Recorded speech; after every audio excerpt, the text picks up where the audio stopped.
Hello, good afternoon.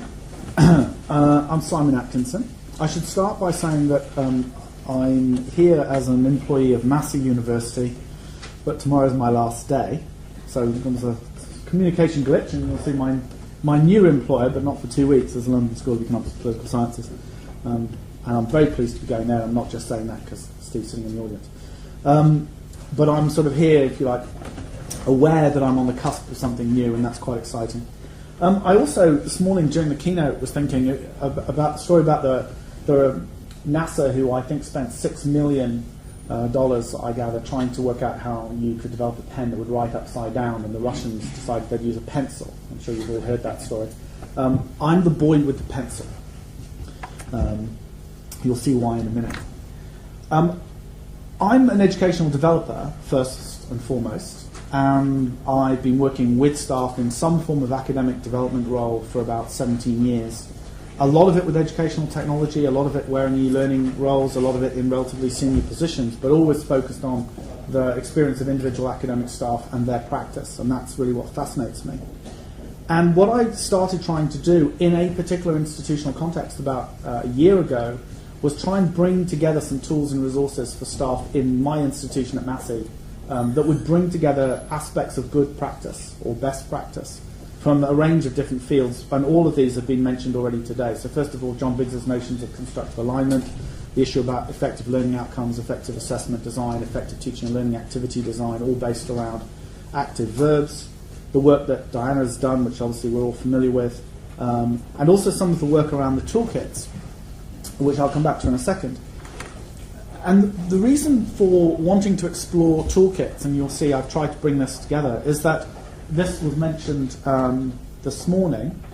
The framework is fantastic, and most of us in educational technology and educational development love it and work with it and talk about it and critique it and enjoy having a go at it.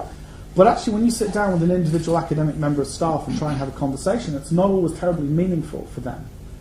It isn't as rich a visualization, I think, for often sitting down talking to a new physics lecturer as it is when you talk to another educational developer or an educational technologist. So whilst everything within it is something that I'm very happy working with, I've always found it quite difficult to work with as a tool. And so part of what I was trying to do was to find ways of making this a real and rich thing. And so I set about trying to do a number of things a year or so ago based on other work which I'll cite later. Some of that was, as was talked about in the keynote this morning, was taking some of that pedagogical theory and trying to embody it in some way, trying to represent it so that it was meaningful and not too abstract for individual academic staff. Part was to take some guidance, sound pedagogical guidance, and being able to somehow embed that in some kind of tool, some kind of resource, and at this point I still didn't know what the hell I was doing, to capture some of those patterns, the whole learning design patterns that we've talked about. And I was partly basing that on work that I presented at Milton Keynes at this LAMS Learning Design Conference a couple of years ago around something called the DIAL-E framework, which was digital artifacts for learning engagement work that we'd done funded by JISC. So I was trying to capture some of those experiences, but really making it meaningful for individual academic members of staff. And I came back round to the idea that really, and I was getting quite agitated this morning in my seat because no one was talking really about students and learning, and we keep coming back to the notion of teaching. And I do disagree with Diana when she says this, you can substitute methods of teaching with methods of learning. I think actually the language is very important, and I'm quite focused on trying to talk about learning as opposed to talking about teaching. And I think increasingly staff understand that, and staff actually see that their role is as much to facilitate learning as it is to see themselves necessarily as teaching. We still have colleagues, of course, who will tell us that they don't actually teach anyway, they profess, or they read for their degree, and don't understand why students can't read anymore. But essentially the focus here is on learning. So that's it really, that's all I wanted to say. That's the design. What I'd done basically was create something, literally, I'm on a timer here, aren't I? Was to create something, I think that was a bottle of Merlot or a Shiraz, I can't remember, which was trying to visualize the different modes of engagement that students undertook in any course of learning. So what would students do in order to learn? How do they engage? What context do they engage in? And this had nothing to do with teaching and nothing to do with technology. And what I ended up with was a pretty version, which basically says these are elements of experience. I'm sorry, it's going to keep jumping. I think it's not on time, it must be a keyboard. There's some issues around the different types of elements, engagements, if you like, that students are involved in. And I'm not going to go into the model hugely. I'm going to run through it very quickly. But the reason I wanted to show it to you is to say that's the model. It's very interesting to talk to that, about that to educational developers, to other people who are interested in education and educational theory. But actually, what does that mean if I'm a physics lecturer? What does that mean if I'm actually a history lecturer? So I'm going to go through the model fairly quickly and then show you why. So these are the elements. There's learning materials and resource. We've talked today about OER. There's the traditional tutor contact time, whether it's lecture-based or other forms of face-to-face contact. There are different forms of facilitation, which could be face-to-face.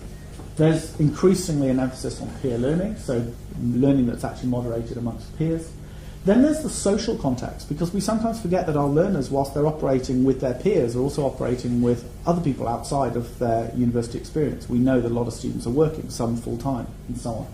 And indeed, they have family. I mean, this is partly influenced by my New Zealand experience. You can't actually be in New Zealand very long before someone asks you about your whakapapa or what your background familial history is, and so on. So that social context is actually very important. Then, of course, there's the personal context, by which we might just simply mean the fact that there are pre-existing learning experiences and expectations, whether it's sitting on a lawn and being on a punt, or whether it's actually an expectation that everything will be in lecture form, or I don't have to attend lectures. Whatever the expectation is, there's a personal context. Then there's the ever-popular reflection, the fact that we do want our students to undertake a process of metacognitive realization in one form or another. There are measurement systems, assessment, formative and summative, and then feedback, which of course is very well represented in Diana's model. So all I was doing by doing my little drawing and then producing a pretty picture was trying to find out how I made that relevant to the graduate profiles, the program intended learning outcomes, and the paper learning outcomes. So if you like, going back to Biggs's constructive alignment notion, I want to be able to sit down with an academic member of staff talking about their course design and saying, at the core are obviously the attributes and the outcomes that you expect the students to have. And these are the things that feed into that experience. It's not about you, it's about the student, and the student has all of these various things going on for them in their experience. But there is an interesting issue, because staff very often, of course, are designing in one direction, often actually starting with learning materials, and students very often start by looking at assessment. Students will often look at the assessment and say, what do I have to do? Who can I turn to help? Where do I go for support? And they come back round to the idea that ultimately they're going to engage with the academic in order to get there. So that egocentric issue, object-centric issue, which we talked about this morning, is very important. So at the centre of the model, for want of a better word, is this idea that we want the student to own that responsibility. We want them to own the graduate profile, own the intended learning outcomes, and own the specific paper or course outcomes. And then we want them to engage, and we recognise that they're going to engage actually in a very wide variety of forms. Their engagement is not just about us. And we were talking earlier, Stephen and I, about the fact that you might want as an academic to say, well, I'm going to spend a week with my students in the first couple of weeks, and then actually I want to give them free rein for 6 weeks, then I'd like to have them back for 2 hours in the 7th week, and I'd like to... And of course, you ring your time technical people and they can tell you have 2 hours on Tuesdays and 2 hours on Thursdays, and that's it, and you should be grateful, because everyone wants that room. And so our systems, in a sense, are working often against each other. Good pedagogy and institutional structures often don't work together well. What I wanted to do was to try and capture the different models, and when someone said to me, well, that doesn't really suit me because I think of myself now as a socio-cultural lecturer, I'm interested in that, I've read a book. Or indeed, if they're very up-to-date, they might well have been surfing and decided that connectivism is the thing. And what I'm saying is, well, actually, I'm not trying to invent new pedagogies here. What I'm trying to do is to provide a tool that I can talk to academic staff and talk to them about learning engagement, talk to them about the things that learners do, and that I believe I can capture that. So whilst I'm not being bold enough to say that flower diagram is capturing and taking over from the conversational framework, I don't think there's anything contradictory. I think what's there is captured within the model. There is an issue about taking a model and saying, well, that's useful, I can sit with you and talk to you about it, but it does require me to be there. So it's a staff development activity. And the evidence already from having done this, run a number of workshops at Massey, is that works very well. But the reference to Grenier was work that Grenier and Martin Oliver and a number of other people have done in the past around toolkits and developing media toolkits and looking at the way in which staff actually make selections and look at their own practice and try to deconstruct their practice. And that actually a model, a conceptual, theoretical model, is often very inaccessible to a routine, ordinary, daily member of staff, the important people at the chalk face. So what I wanted to do was to create something that was going to help them develop, was going to be descriptive, that was potentially going to be used as a diagnostic tool. I was being very ambitious. And that was also going to provide them with tools for evaluation. And I fantasized about somebody giving me 1.2 million pounds, euros, dollars, anything really. And then I decided that wasn't going to happen. So I came up with my own personal high-tech solution.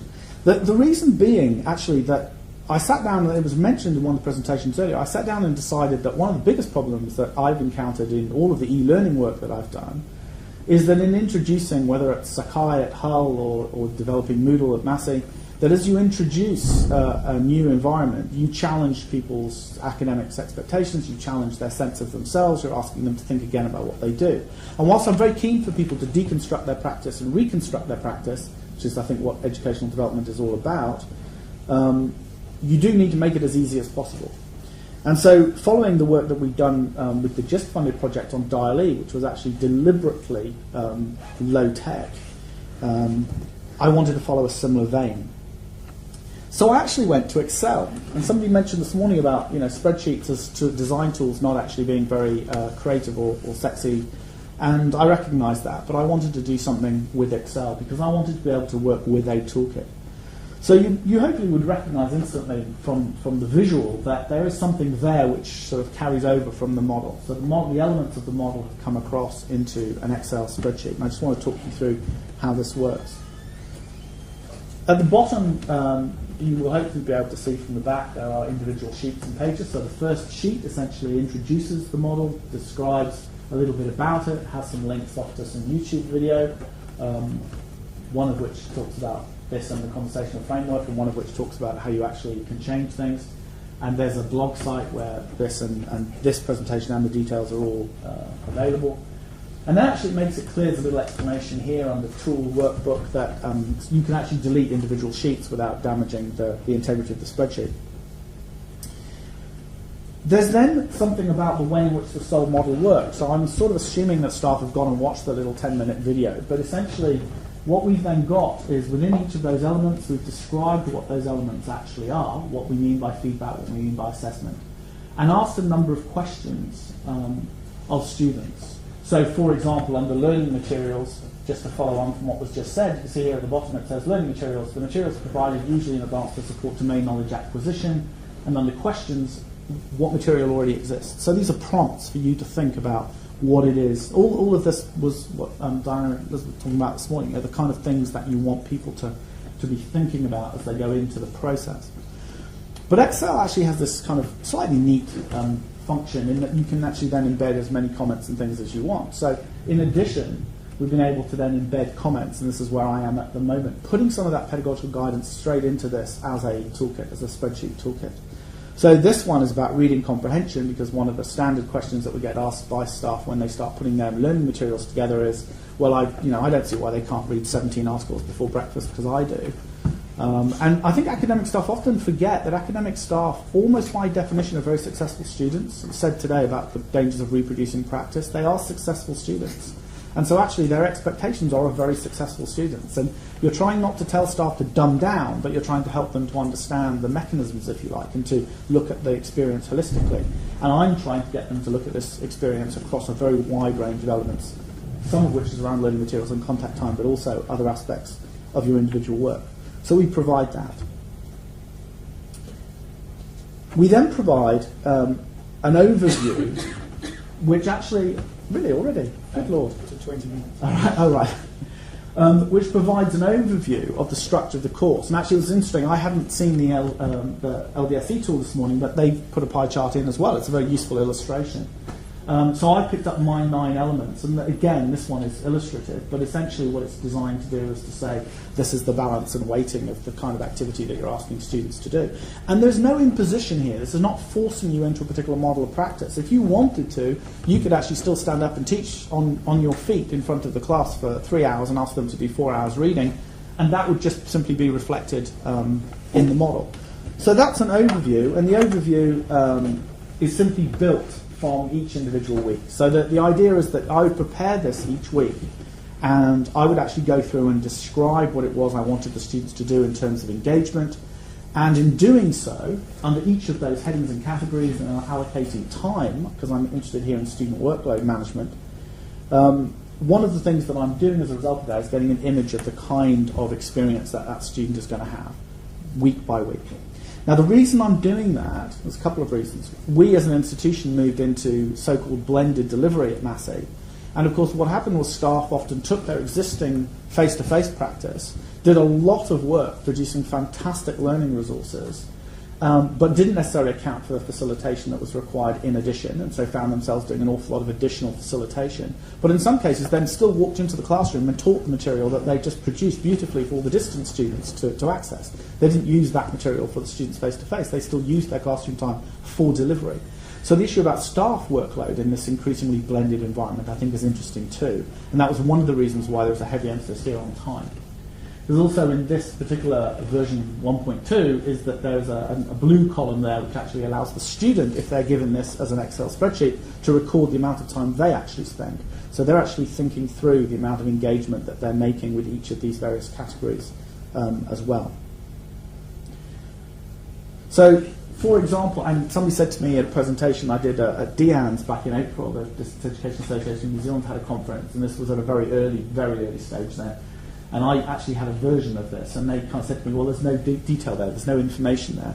So, well, no, there isn't really, because, of course, I've got a virtual learning environment, and the students are going to work through the virtual learning environment to download what I'm wanting. What I'm doing is, in a sense, giving them a structure. This is, if you like, an advanced organizer. That was its intention, was to actually give this to the student as an advanced organizer and say, you own this learning. You'll see me for 2 weeks, for 2 hours this week. You might not see me at all this week. But this is the learning that I've mapped for you. You can deviate from it because every individual is going to be different. You can record those differences if you want. But essentially, I recognize that your experience is going to be unique to you. But this is my outline for how I'm engaging. So in this example, this is actually from a paper that I've been teaching this semester. This was an issue where students actually were being asked to create a personal inventory of the technology that they used. And then it actually asks them in the social context to actually go and share that with someone from a different generation. It could be a grandchild or a niece, or it could actually be a grandparent. It didn't matter, they just had to be from a different generation. So you're asking the student to engage in a different activity form, whether it's in their personal context or their social context. You're asking them to, under reflection, they're being asked to develop a thought bubble or flower chart, and they actually go and do that, and there are instructions on how to do that within the virtual learning environment. So this isn't the container for the entire learning experience. This isn't generating the learning activity. What this is doing is, if you like, is providing you with a visualization, a map of the learning design. And the intention was that it would be developmental. You would sit down and work in a program team or a project group and develop your paper. It's descriptive or illustrative, because the idea is that I will either print this out as a PDF and give it to students as an advanced organizer, or I might actually give it to them in spreadsheet form. It's diagnostic, because it allows me to look back and actually say, well, actually the balance of my paper, much as LDSE is clearly trying to do, to look and say, well, actually that's really interesting. I've got much more feedback than I thought I really had. Is that realistic in terms of the amount of commitment I can put into that as an academic? Or actually I'm asking them to really read way too much. And it's evaluative, because one would hope that the students, in some cases, the students will actually complete feedback based on that. They're actually able to annotate that and hand it back to you, even potentially write in the activities that they did under certain categories and headings. The intention was to produce something accessible. It's in Excel. I have played uploading it into Google spreadsheets, and it works fine. I was just saying to James, it was done on the new version on a Mac, and it went to the old version. So, it has kind of carried across. I've looked at it in various forms, but it is fairly basic and standard. It's not using too many bells and whistles, even within the Excel context. I'm already seeing its transformative potential, which is kind of where I started in terms of academic practice. We've run some projects, and it's been really interesting working with program teams and paper teams. Completely customizable. There's a version 1.1 is already up on the blog, and it's been downloaded by a number of people, and I've had a few emails, people asking if they can delete the sheets. From my point of view, you can do whatever the hell you like with it, just let me know. And in terms of development time, it's just Excel, so the amount of time that people want to develop it themselves, they're welcome to do so. We ran some pilots in May and June with individuals, talking it through with some program teams. There are now 3 projects that are more structured in terms of having research and ethics permission over the next year. The intention is to try and develop something that integrates course design and staff development, and maybe use the tool as an exploratory and explanatory tool, because talking about the model in itself is quite interesting. As I said earlier, you can talk about instructivism, or you can talk about social cultural learning, and actually talk about it in terms of a model, so that students build up a picture of learning theory in something that they can then actually implement in a very practical way later on when they start practicing. Student actual time is being recorded. And the area where the work is really interesting, and I have looked already at how we might integrate things like CloudWorks and the Australian compendium project and things, is taking that, the embedded pedagogical guidance can be in any way, shape or form, including institutional units. Educational development units might come along and say, well, actually, we'd like to customize that to actually provide a particular type of guidance because we're this type of institution, or our language differs from the general language that may be used. So after today, I'm actually on that email address up until the 2nd of August. So if anyone wants to follow up, they're more than welcome to do so. Otherwise, wait until the 2nd of August. Is that right, Teaching and Learning Centre? I realised I wrote that last night. Yes, it is. Oh, good. Nice to know who you're working for, isn't it? It is the London School of Economics, and I'm there somewhere on email from the 2nd of August. Thank you.